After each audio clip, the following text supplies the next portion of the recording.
project labor agreements. However, as of today, the various attempts by the federal agencies to impose project labor agreements have failed. We have found one clever way or another to prevail the law, whether it's through political threats or legal threats, and as of today, every federal job has remained under fair and open competition. I don't know how long we can hold off. I'm hoping after the November elections it will cease to be a threat for us. But we held firm, and our national staff did a great job.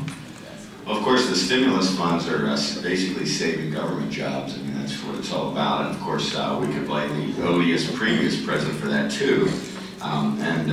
Federal wages are now double private sector wages. That was growing. That's the thing. I mean, I think Obama's horrible, but this has been going on. This has just been going on for a long time. Under Bush, I remember the number of federal employees earning more than $200,000 a year skyrocketed. Of course, we had the whole TSA debacle with turning them into surly government workers. You know what that stands for? TSA, thousands standing around. Well, I would also point out that as we look at our opportunities in 2012, we absolutely have to understand that this is the agenda that resonates with the public. I think there's a lot of folks up in Sacramento, this gentleman here in the back said, you know, you get this echo chamber effect, even amongst Republican legislators, because they got the lobbyists, the big business lobbyists who've already cut their deal with labor. They've got the labor union bosses. They've got a lot of government workers doing analysis on all the issues, and they're hearing the same thing. So what is rare is the public voice. Why? Because the rest of us are too busy trying to struggle and make it through. When we saw this sales tax issue brought before the city council, we actually worked the phones and got our grassroots people there. But what they did was they did several hearings, and our people, even the strongest advocates, were like, I gotta take my kids to daycare, or oh, I've got my job, I can't take off work again, to come down and get a minute of comment while the rest of you guys talk about a tax increase. And so they run the clock, and they think that this is going to pass, or that this policy is supported. What we have to remember is that the silent majority is fed up, they're frustrated, they see government as not working, they see the politicians, the bureaucrats, and the special interests as all the root of the problem. So our party has to understand that reform is the only way forward, not only for our state, but it's the only way forward to a victory at the ballot box. Amen. Just one quick, another anecdote with regards to we haven't talked much about President Obama, and frankly, I don't think that it's something we should spend a lot of time. He's busy, you know, just absolutely doing a great job of making sure he's going to be a one-term president, and that's not really the problem. The problem is what happens next. What happens when we get, I said after the election that the good news about Democrats, bad news about Democrats being in power is Democrats are in power. The good news is that Democrats are in power, and there would always be another opportunity. What are we going to do with it?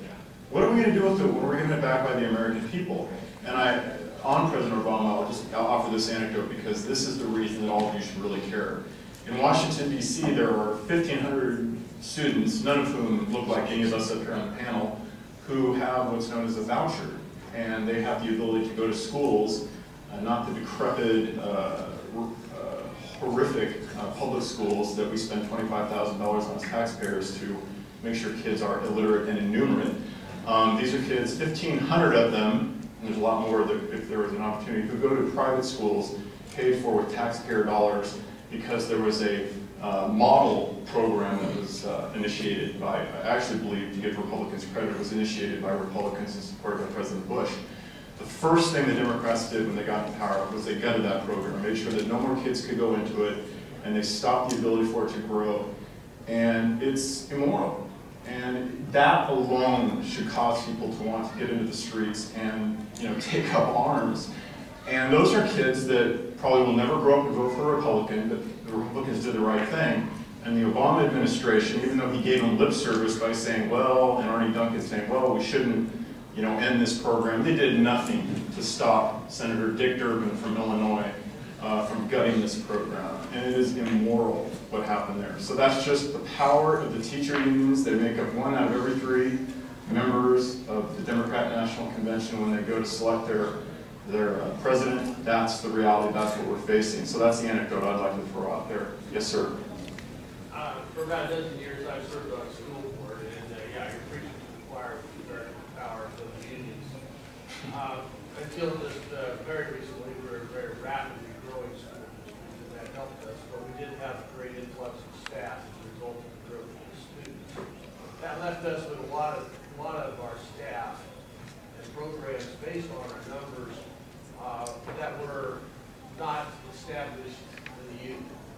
And we were able to, when we suffered the cuts of the administration, strong support from the more conservative folks on the board, to say we won't cut staff, we will insist that it be across the board cutbacks. And that divided our union severely because they were going to throw a large number of their people under the bus that otherwise probably would have. But that has, I think, weakened them tremendously, and I think inappropriate. That's a pretty effective tool. That's good. We all have bloated bureaucracies, but if you can insist that you cut back everyone on the staff to save some of the important programs, you can divide that and get the costs back in line and preserve your programs and not having someone who's with their seniority system, have been teaching in middle school, now teaching in first grade because they're all staying there. They just won't be effective. Can I offer a counter review? Yeah. Ever heard of a pink slip? Well, no. But the difference was pink slips for in ways that would rearrange our programs and our staff, and we avoided any pink slips, but divided them and wrung out of them significant reductions in cost. I agree. There are multiple avenues to getting to that target, but at some point, a government agency has to look at headcount and say, do we have too many people? In the city of San Diego, they crow about, well, we've cut 1,400 positions. What they don't tell you is that those positions were vacant. The vast majority were vacant, and of the ones that weren't vacant, they found jobs elsewhere in the city departments. The most important, the biggest transfer that we've seen is from the general fund, which is supported by our tax revenues and limited by Prop 13 to a public vote if you want to increase taxes, to the water and sewer department, which allows politicians to increase the cost of your water and sewer bill administratively anytime, any way they want. There are no substantial protections against that. So we've seen people transferred from the library department into water and sewer, and you look at their classification, you're wondering, what in the world are they doing in the engineering department of the water and sewer department? They're basically biding time with the hope that eventually, oh, well, we can get a job back in the general fund with tax revenues increase. So, come on. Republicans have got to be sober about this. Don't do what's expedient. Do what is right. Do what will get your money.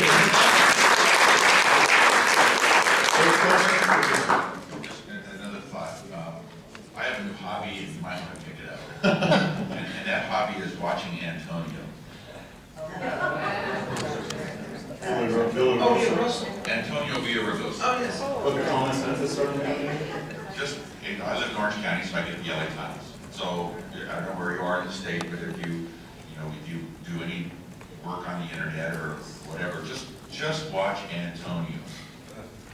Let's see how a union negotiator handles the city of LA. And I will tell you that probably before he concludes his term as mayor, he may have to consider Chapter 9 bankers.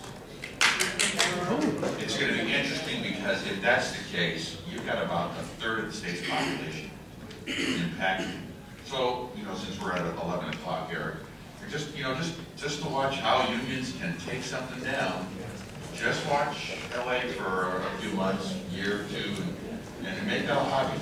But on that point, real quick, there's a reason why the labor unions were the ones that wrote, sponsored, and pushed a bill in Sacramento to prohibit localities from declaring bankruptcy without a vote of the legislature, which, in other words, no one would ever be forced to that. You'll be insolvent.